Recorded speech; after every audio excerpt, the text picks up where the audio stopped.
YouTube ಚಾನೆಲ್ಗೆ ತಮಗೆಲ್ಲರಿಗೂ ಸ್ವಾಗತವನ್ನ ಬಯಸುತ್ತೇನೆ. ಇಂದಿನ ಪಾಠ ನಿನ್ನೆಯಂತೆ ಇವತ್ತು ನಾನು ತಗೊಂಡಿರ್ತಕ್ಕಂಥ ಸಬ್ಜೆಕ್ಟ್ ಬೇರೆನೇ ಆಗಿದೆ. ಅಂದ್ರೆ ಇರ್ರೆಗ್ಯುಲರ್ ವರ್ಬ್ಸ್. ಇಲ್ಲಿ ನಾನು ವರ್ಬ್ಸ್ ಬಗ್ಗೆ ಮಾತನಾಡ್ತಾ ಇದ್ದೇನೆ. ಇರ್ರೆಗ್ಯುಲರ್ ಅಂತ ಹೇಳಿದ್ರೆ ಅಲ್ಲಿ ನಿಯತವಾಗಿ ಇಲ್ಲ ಕ್ರಮವಾಗಿ ಬರದೇ ಇರತಕ್ಕಂಥದ್ದು, ಮತ್ತೆ ಏಕ ರೀತಿಯಲ್ಲಿ ಇಲ್ಲೇ ಇರತಕ್ಕಂಥ ವರ್ಬ್ಸ್ ಅನ್ನ ನಾವು ಇರ್ರೆಗ್ಯುಲರ್ ವರ್ಬ್ಸ್ ಅಂತ ಹೇಳಿ ನಾವು ಕರಿತೇವೆ. ಇಲ್ಲಿ ಇರ್ರೆಗ್ಯುಲರ್ ವರ್ಬ್ಸ್ ಅನ್ನ ನಾನು ಕೆಳಗಡೆ ಇಲ್ಲಿ ಬರೆದಿದ್ದೀನಿ ಈ ಬೋರ್ಡ್ ನಲ್ಲಿ. ಅದ್ ಹೇಗೆ ಇರ್ರೆಗ್ಯುಲರ್ ಆಯ್ತು ಅಂತೇಳಿ. ಈಗ ಒಂದು ವರ್ಬನ್ನ ನಾವು ಉದಾಹರಣೆಗೆ ಬೆಂಡ್ ಅನ್ನೋ ಒಂದು ಶಬ್ದನ ನಾನು ಇಲ್ಲಿ ತಗೊಂಡಿದ್ದೀನಿ. ಅದು ಬೆಂಡು ಭೂತಕಾಲಕ್ಕೆ ಬಂದ್ರೆ ಹೇಗಾಯ್ತು? ಆಗ ಈ ಮೊದಲು ನಾವು ರೆಗ್ಯುಲರ್ ವರ್ಬ್ ಒಂದು ಉದಾಹರಣೆ ಕೊಡೋದಾದ್ರೆ ಇಡಿಯಿಂದ ಕೊನೆಗೊಳ್ತಾ ಇತ್ತು ಭೂತಕಾಲಕ್ಕೆ ಬಂದಾಗ. ಅದನ್ನ ನಾವು ರೆಗ್ಯುಲರ್ ವರ್ಬ್ ಅಂತ ಕರಿತೀವಿ. ಅದನ್ನ ನೆಕ್ಸ್ಟ್ ನನ್ನ ಪಾಠನ ಮಾಡ್ತೀನಿ ಅದ್ರ ಬಗ್ಗೆ ನೆಕ್ಸ್ಟ್ ಒಂದು ದಿನದಲ್ಲಿ. ಇವಾಗ ಇವತ್ತಿನ ದಿನದಲ್ಲಿ ಇರ್ರೆಗ್ಯುಲರ್ ನಾನು ತಗೊಂಡಿದ್ದೀನಿ. ಯಾಕೆಂದ್ರೆ ಈಗ ತಗೊಂಡಿರೋ ಉದ್ದೇಶ ಅದು ನಿಮಗೆ ಗೊತ್ತಾಗ್ಬೇಕು ಯಾವಾಗ ರೆಗ್ಯುಲರ್ ವರ್ಬ್ ಬಗ್ಗೆ ಮಾತನಾಡ್ಬೇಕಾದ್ರೆ. ಅದಕ್ಕೋಸ್ಕರ ನಾನು ಇರ್ರೆಗ್ಯುಲರ್ ವರ್ಬ್ ನ ಇವತ್ತು ತಗೊಂಡಿದ್ದೀನಿ. ಬೆಂಡ್ ಅಂದ್ರೆ ಬಗ್ಗಿಸೋದು ಅಂತ ಹೇಳಿ ಅರ್ಥ. ಬಗ್ಗಿಸು ಅಂತ ಹೇಳಿ.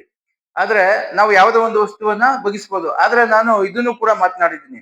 ಆದ್ರೆ ವರ್ಬ್ಸ್ ಅಲ್ಲಿ ಸಕರ್ಮ ಮತ್ತೆ ಅಕರ್ಮ ಇರ್ತದೆ ಅಂತೇಳಿ. ಇಲ್ಲಿ ನೀವು ಪತ್ತೆ ಹಚ್ಕೋಬಹುದು ಸಕರ್ಮನ ಅಕರ್ಮನ ಅಂತೇಳಿ. ಯಾವುದೇ ಒಂದನ್ನ ನಾವು ಕರ್ಮಪದ ಬೇಕು ಎಂದು ಅದು ಬಯಸುವ ಒಂದು ಕ್ರಿಯಾ ಶಬ್ದವನ್ನ ನಾವು ಸಕರ್ಮ ಅಂತ ಹೇಳ್ತೀವಿ. ಕರ್ಮಪದ ಬೇಕಾಗುತ್ತೆ, ನಾವು ಬಿಡ್ಬೋದು ಬರೆಯುವಾಗ.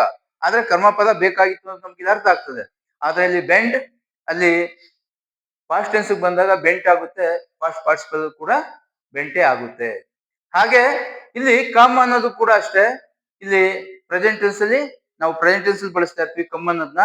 ಇಲ್ಲಿ ಭೂತಕಾಲಕ್ಕೆ ಬಂದಾಗ ಅಂದ್ರೆ ಪಾಸ್ಟ್ ಟೆನ್ಸ್ ಅಲ್ಲಿ ಬಂದಾಗ ಕೇಮ್ ಅನ್ನೋದನ್ನ ತಗೋತೀವಿ. ಇಲ್ಲಿ ಪಾಸ್ಟ್ ಪಾರ್ಟಿಸಿಪಲ್ ಬಂದಾಗ ಮತ್ತೆ ಅದು ಕಮ್ಮಿ ಆಗುತ್ತೆ. ಹಾಗೆ ಇಲ್ಲಿ ಮತ್ತೊಂದು ಕ್ರಿಯಾ ಶಬ್ದ ಇದೆ ಡೀಲ್. ಅದೇನಾಗ್ತದೆ ಡೆಲ್ಟ್ ಆಗ್ತಾ ಇದೆ, ಮತ್ತೆ ಪಾಸ್ಟ್ ಪಾರ್ಟಿಸಿಪಲ್ ಅಲ್ಲಿ ಮತ್ತೆ ಡೆಲ್ಟ್ ಆಗಿದೆ. ಇಲ್ಲಿ ನಾಲ್ಕನೇದು ಬಂದಿದೆ ಡಿಗ್. ಡಗ್ ಮತ್ತೆ ಡಗ್ ಆಗುತ್ತೆ. ಇಲ್ಲಿ ಫೈಂಡ್, ಫೌಂಡ್, ಫೌಂಡ್. ಹೀಗೆ ನಾವು ಅಭ್ಯಾಸಗಳನ್ನ ಶಬ್ದಗಳನ್ನ ನಾವು ಈ ಕ್ರಿಯಾ ಶಬ್ದಗಳನ್ನ ಮೂರು ಕಾಲದಲ್ಲಿ ಅಭ್ಯಾಸ ಮಾಡ್ತಾ ಹೋಗ್ತೀವಿ. ಅಲ್ಲಿ ನಾವು ಪರ್ಸನ್ಸ್ ನ ಬಳಸ್ಕೊಳ್ಳೋದು ವಾಕ್ಯ ರಚನೆ ಮಾಡುವಾಗ ಅದು ಬೇರೆ ವಿಚಾರ. ಅದನ್ನ ಪದೇ ಪದೇ ಹೇಳೋದು ಬೇಡ, ಮೊದಲೇ ಹೇಳ್ಕೊಂಡು ಬಂದಿದ್ದೀನಿ. ಆದ್ರೂ ಕೂಡ ನೆನಪಿಗೋಸ್ಕರ ಹೇಳ್ತಾ ಇದ್ದೆ ಅಷ್ಟೇ. ಪಾಠ ಮಾಡುವಾಗ ಅವೆಲ್ಲ ಬರ್ತಾನೆ ಇರ್ತವೆ. ಆದ್ರೆ ನಿಮ್ಗೆ ಹೇಳೋದಷ್ಟು ನಿಮ್ಗೆ ಸುಲಭ ಆಗಲಿ ಅನ್ನೋ ಕಾರಣಕ್ಕೆ ನಾನು ಅದನ್ನ ಅವಾಗ ತರ್ತಾ ಇದ್ದೆ. ಇಲ್ಲಿ ವೇಳೆ ಟೈಮ್ ಅಭಾವ ಕಾಲದಲ್ಲಿ ನಾವು ಎಷ್ಟು ಬೇಕೋ ಅಷ್ಟನ್ನೇ ಮಾಡೋದಕ್ಕೆ ಸಾಧ್ಯ ಆಗಿದೆ. ಅಷ್ಟನ್ನ ನಾನು ಇವತ್ತು ನಿಮ್ಗೆ ಪೂರ್ಣಗೊಳಿಸ್ತಾ ಇದ್ದೀನಿ. ಈ always beats me at tennis. ಈಗ ನಾವು ಟೆನ್ನಿಸ್ ಆಟದಲ್ಲಿ ಆತ ನನ್ನನ್ನ ಸೋಲಿಸ್ತಾನೆ ಅನ್ನೋದನ್ನ ನಾನು ಹೇಳ್ತಾ ಇದ್ದೀನಿ. ಇಲ್ಲಿ ಕ್ರಿಯಾ ವಿಶೇಷಣ ಇದೆ, ಅದು ಆಲ್ವೇಸ್ ಅನ್ನೋ ಶಬ್ದ ಇಲ್ಲಿ ತಗೊಂಡಿದ್ವಿ. ಅದು ಯಾವಾಗಲೂ ಎಂಬ ಅರ್ಥವನ್ನು ಕೊಡೋದ್ರಿಂದ ನೀವು ಕನ್ನಡಕ್ಕೆ ಕನ್ವರ್ಟ್ ಮಾಡುವಾಗ ಸ್ವಲ್ಪ ಎಚ್ಚರಿಕೆಯಿಂದ ನಾವು ಮಾಡ್ಬೇಕಾದಂತ ಸಂದರ್ಭ ಇರ್ತದೆ. ಅದೇ ರೀತಿ ನೀವು ಮಾಡ್ಕೊಳ್ಳಿ.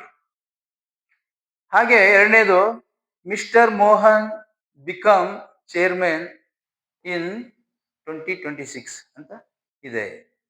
ಇಲ್ಲಿ ಅವನು ಇಲ್ಲಿ ನಿಮಗೆ ಕಾಲ ಇದೆ ಎಷ್ಟರಲ್ಲಿ 2026 ನಲ್ಲಿ ಮೋಹನ್ ಅನ್ನೋವನು ಬಿಕಮ್ ಅಂದ್ರೆ ಆಗುವುದು ಅಂತ ಅರ್ಥ ಆಗ್ತದೆ. ಏನಾದ ಚೇರ್ಮನ್ ಆದ ಅನ್ನೋ ಅರ್ಥ ಇದೆ ಇದು. ಹಾಗೆ ಇಲ್ಲಿ ಮೂರನೇದು we bring us some water.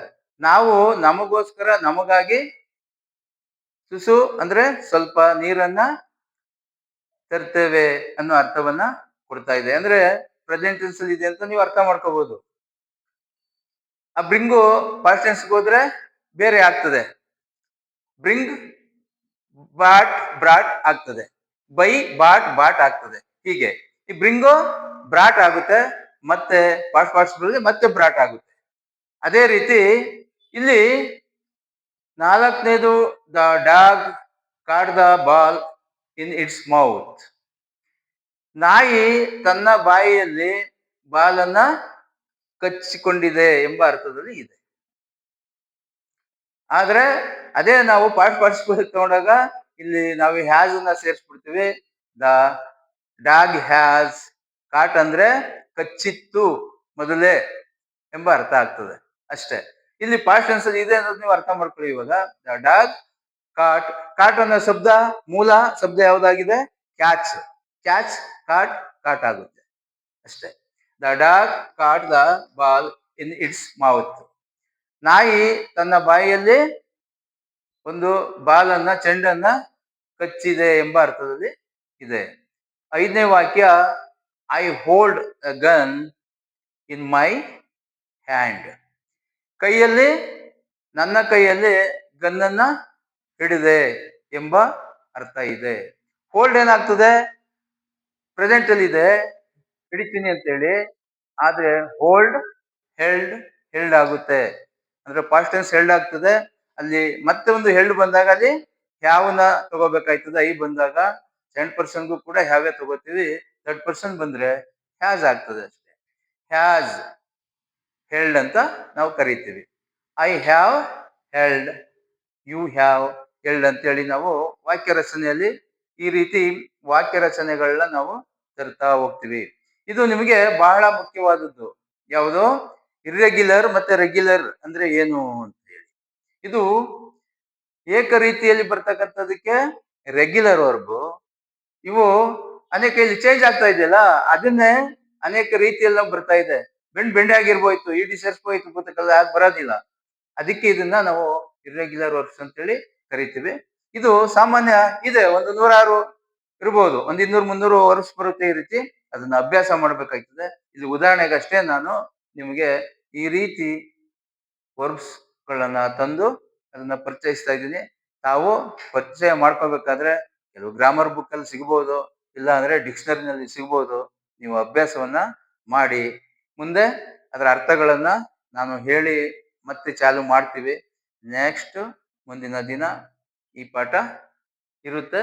ಅದಕ್ಕಾಗಿ ನೀವು ನಮ್ಮನ್ನ ನಿರೀಕ್ಷಿಸುತ್ತಾ ನಮ್ಮ ವಾಕ್ಯ ಸಂಗಮ ಯೂಟ್ಯೂಬ್ ಚಾನೆಲ್ನ ಗಮನಿಸ್ತಾ ಇರಿ, ಡೈಲಿ ತಪ್ಪದೆ ನೋಡ್ತಾ ಇರಿ ಅಂತ ಹೇಳಿ, ಮತ್ತೆ ಹಿಂದೆ ಮಾಡಿರ್ತಕ್ಕಂಥ ಪಾಠಗಳನ್ನ ನೋಡಿದಾಗ ಇದಕ್ಕೆ ಲಿಂಕ್ ಸಿಗುತ್ತೆ. ನಾನು ಏನ್ ಪಾಠ ಮಾಡಿದ್ದೀನಿ, ಏನಕ್ಕೆ ಪಾಠ ಮಾಡ್ತಾ ಇದ್ದೆ, ಆ ಪಾಠ ಮಾಡ್ತಾ ಇರ್ಬೇಕಾದ್ರೆ ಏನೆಲ್ಲ ಆಗುತ್ತೆ ಅನ್ನೋದು ನಿಮ್ಗೆ ಅದಕ್ಕೂ ಮತ್ತೆ ಮತ್ತೊಂದಕ್ಕೂ ಹೋಲಿಕೆ ಸಿಕ್ಕಿದಾಗ ನಿಮ್ಗೆ ಅರ್ಥ ಆಗ್ತದೆ. ಮಾತನಾಡೋದಕ್ಕೆ ಸುಲಭ ಆಗ್ತದೆ. ಈಗ ಮಾತಾಡ್ಬೋದು, ಏನೋ ಒಂದು ಇಮ್ಯಾಜಿನೇಷನ್ ಬಂದೇ ಬರುತ್ತೆ ನಿಮ್ಗೆ.